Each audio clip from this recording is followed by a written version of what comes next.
I don't think it was ever I just didn't love myself. There were times, obviously, be angry with yourself or frustrated with yourself or think, I'm not doing enough. I mean, I can remember my birthdays, to be honest with you, probably up to my 40th birthday, including my 40th birthday. You have a birthday with a 0 on it once you're over past 30, 35, sometimes 5 years on it as well. People look at their life differently culturally. And I used to think it was bullshit.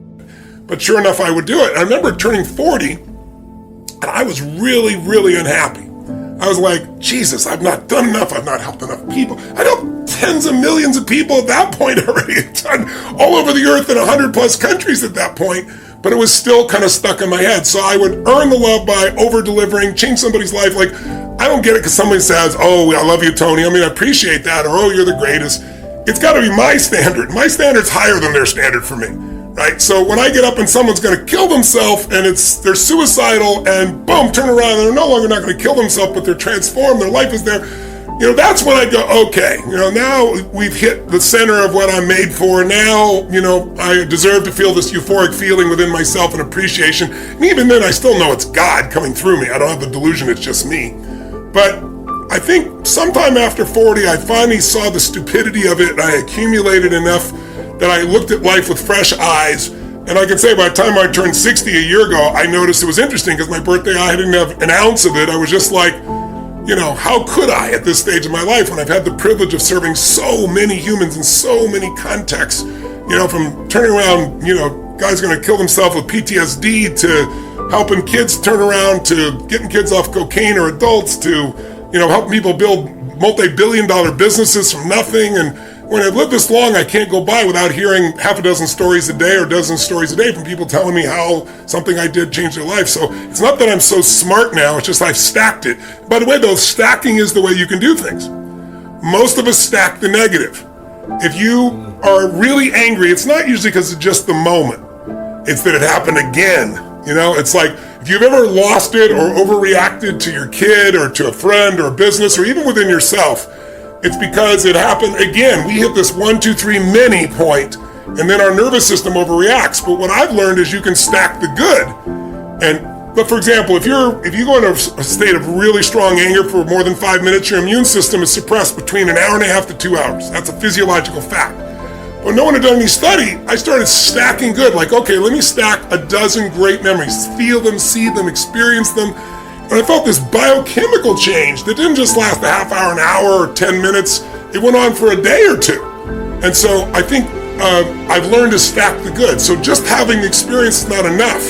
You got to stack the good to be able to appreciate it. But I think, just come back to the main point here from my perspective, which could be completely just my perspective. So I want to point that out. I think the more you find unconditional love for others, the easier it is to find in yourself. And I think the focus is serving and loving, and that's what will get you to the point where you start doing it. But if you want to speed it up, stack all the good you've done, you'll feel great about yourself. The other thing is, I try to convince nobody of anything. I have zero interest in convincing anybody that anything I say is right. Like, zero. Like, people always like, Gary, how do you convince the clients to do social media? I'm like, I don't. I tell them what I believe, and hopefully they'll do something about it. And if not, then I can't wait to see them in 7 years when I can tell them, I told you so. I really feel like I win either way every time. I really feel like that's what happens. I'll either be historically correct and I'll razz you. All these kids that are not signing with Vayner Sports right now, right? Because me and my brother have this sports agency and we're coming in second a lot because they're enamored, but we're still new. And this agency that's been doing it for 40 years and did it for my favorite player feels like a smarter bet. It's crazy. I love it. There's a thing that came out about Kobe and Dwayne Wade this weekend where Dwayne Wade was talking about how he broke Kobe's nose in an all-star game, and he called him like a day later, and Kobe was like, no, I love it. I love that you broke my nose. And everyone was just talking about how crazy Kobe was, and I was like watching that video, I was like, I so understand that. The only thing I like better than winning a piece of business is losing it. I genuinely enjoy it more. The key to self-confidence is really simple. And this is absolutely, I've trained hundreds of thousands of people. I've spoken to millions of people around the world. I can tell you this, the self-confident people I know, whether they are athletes, school teachers, mechanics, parents, stay-at-home moms, you name it, they have a pattern of keeping promises they make to themselves. the groundwork of beginning to build self-confidence is to begin to keep the promises you make to you. And that's why it's important to begin to even make small promises. If you're going to get up at a certain time in the morning, not only do it, but then give yourself credit. Say, I did what I said I was going to do. If it's in your diet or your fitness, don't just eat the healthy foods. Go, I'm doing what I said I was going to do. You begin to build this reputation. If you're constantly being influenced and moved by what other people think about you, it means there's a deficiency in what you think about you. And so the key is not some, esoteric like belief system. It's a pattern of keeping the promises that you make to you. That's the groundwork of self-confidence for sure. And it is a pattern. When I meet people that lack confidence, I think, let me serve you. Let's begin to keep the promises you make to you. You're so worried about, there's this addiction to other people's approval in the world, right? It's the greatest addiction today. It used to be drugs. Before that, it was alcohol. There's all these addictions, sex addictions, whatever. The number one addiction in the world today is the addiction to other people's approval. And that's because we don't approve of ourselves. We don't feel a spirit, a universe, a God that we believe in that approves of us. And so my confidence comes from both my faith and in the fact that I keep promises I make to myself. That's the groundwork of all confidence to me. Think of this for a moment. Do you know that every living soul gets exactly the same amount of time? Exactly the same amount of time. Figure it out. You get all there is. A hobo sleeping under a bridge or on a park bench that has no material possessions, none, does nothing of any constructive nature. That person gets exactly the same amount of time as the most productive industrialist in the world. We all get exactly the same amount of time. So it's what we do with the time that makes a difference. I want you to think of the number of time management programs. Almost everyone under the sun has time management programs. In fact, I made one time, spent a lot of money on it. And then I found out it was a dumb waste of time and money. Do you know why? Time can't be managed. I was having breakfast with Earl Nightingale one morning, and it was downtown Chicago, and I was going with him on a speaking engagement, and it was early in the morning. He said, "Do you want to meet for breakfast?" Whenever Earl Nightingale said, "Do you want to meet me?" I was there, and I always had some well-prepared questions. And I remember asking him, I said, "Earl, how did you learn how to master time management?" You know, we're having breakfast. I can still hear his fork hit the plate. He said, "What the hell are you talking about?" He said, "I've never mastered time management. Nobody masters time management." He said, "Time can't be managed." He said, "I merely manage activity." And he took a little card out of his pocket. And he said, "Every night before I go to bed, I write down 6 most important things I have to do tomorrow. These are goal-achieving activities. And when I wake up, that's what I start working on. And if I don't get them all done, I'll add them to tomorrow's list." You should have about 6. Now, if I have 3 that I didn't get done today, that doesn't mean I have 9 for tomorrow, like 6 plus these 3. Those 3 become part of the 6 you have to do the next day. When you wake up, you give all your conscious attention to do those things. See, you cannot manage time, but you can manage activity. You can manage your activities. Make certain that what you're doing really makes a difference. Make certain that you're spending your time on activities that are productive, that are taking you in the direction of your goal. This question is from Froso Marinu on YouTube. When your home life is less than desirable, it's not where you want to be living, but you're trying to break out, how do you not let the chaos around you affect your vision and drive? So this is a framing question. So what you want to do, and this Tony Robbins asked this question, I think it's absolutely brilliant. How is the worst thing that ever happened to me the best thing that ever happened to me? So in your circumstance, how is being in a chaotic home life the best thing ever? Now I'll give you one example off the top of my head, and this is exactly why I play first-person shooters. Can you learn to stay calm in the chaos? Because my friend, I have the chills. If you can do that, it will serve you so well in every single area of your life, in a relationship, in business, if you want to be an athlete, if you want to play games, like whatever it is that you do, one of the things that you're going to have to become great at is letting all of the noise drift away into nothing and getting into laser focus on the thing that you're working on. Now, when I give advice like that to people, they think, well, how do I practice? The amazing news is, the best thing that has ever happened to you is that you have a built-in way to do that. Your home life is mass chaos. So now you get a chance to practice. I have the chills. You get a chance to practice every day, tuning out the chaos and getting laser focused on something. That's framing. Now, there are other ways, but that one is so powerful that I will end it there. Focus on that. It is practice every day. Thank God you're living in this.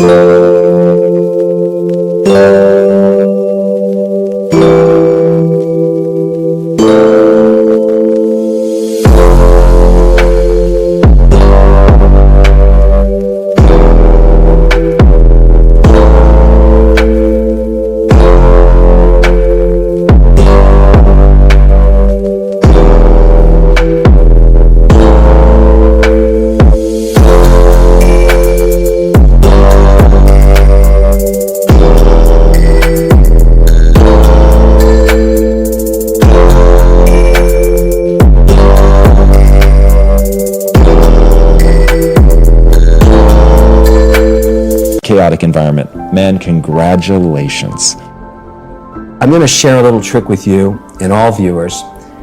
You see these pencils here on my desk? I've got these all over the place. I got probably thousands of these. And I have this. This is the lowest tech thing you've ever seen, sticky note. During the day, here's one this morning, I write down things I have to get done. I know it's low tech. There's all kinds of software can do this for you. I don't care. I like pulling a pencil and simply writing down, oh yeah, I got to get that thing done, and just making that note. I learned this from a very successful person years and years ago, my mother.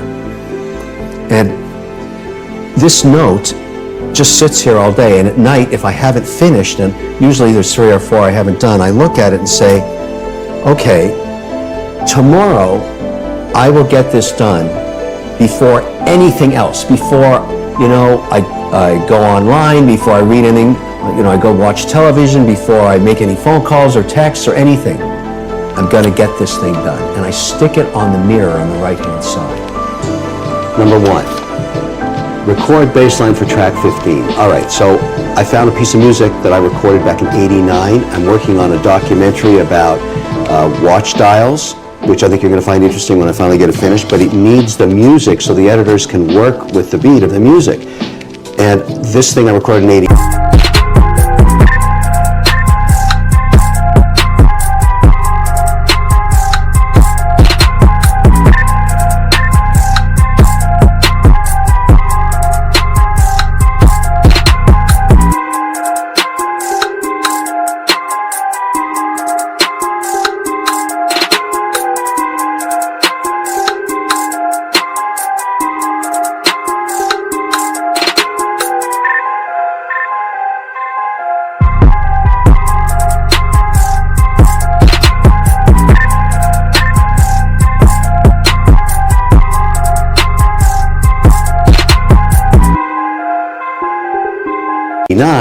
Does not have any bass, and I didn't play bass back then. Now I do, so I'm going to go back in the studio and lay down the bass track for track 15.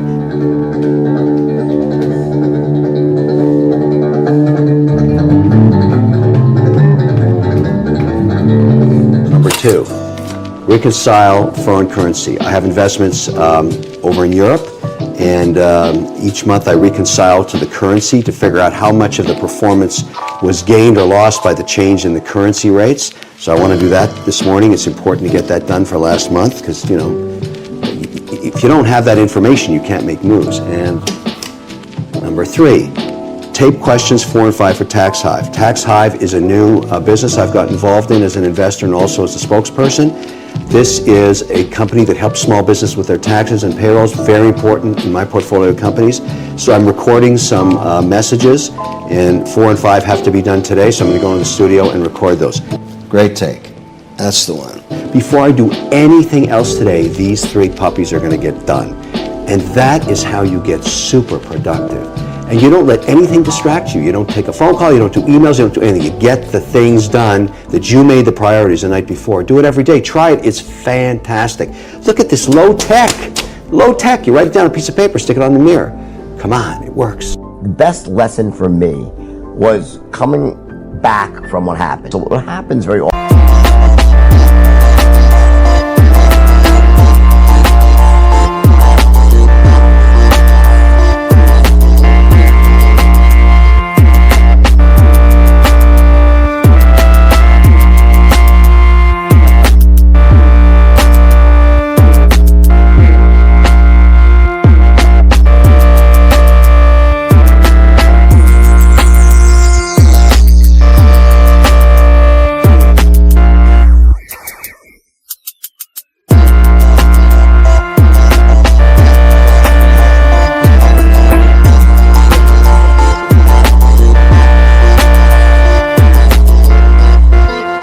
Is that there's no way to really feel like, how do you put value on what you're doing? You then only have money is the only barometer of what you're doing. Say, money's like alcohol.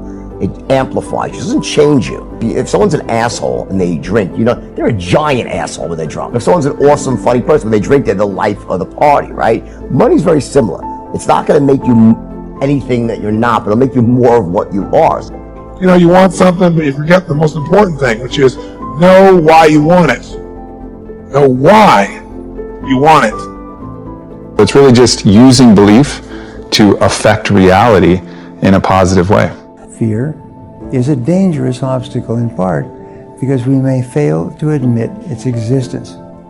Fear needs to be recognized and managed properly, or it becomes an anchor. And when you can see your life as a long journey and that you know what it demands, then you'll stay the course.